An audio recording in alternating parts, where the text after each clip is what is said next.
Aujourd'hui, moi je considère que c'est un contrôle pour vérifier des informations. Aujourd'hui, il n'y a aucun fait répréhensible qui est mis sur la table. Donc, on ne peut pas accuser Paris 2024 d'être au même niveau que ce qui s'est passé. On ne peut pas comparer. Mais ce que je sais aujourd'hui, c'est qu'on n'a pas, nous, de connaissance de faits irréguliers, interdits, illicites qui ont été faits par Paris 2024. La réputation de Paris 2024 et de la France est en jeu. Et donc c'est pour ça que je prends ça très au sérieux. J'ai confiance, encore une fois, dans ce qu'on a fait depuis le début.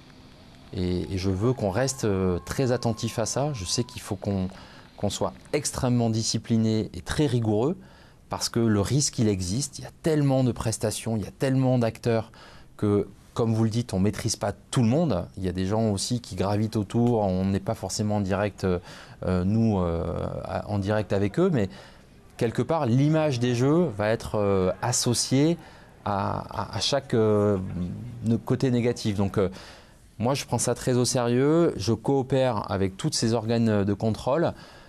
On a mis en place ce qui se fait de mieux en matière de procédures très strictes, très rigoureuses pour justement résister contre ce qui a pu se passer et ce qui est un risque que ça arrive aussi à Paris. Parce que le risque, il existe.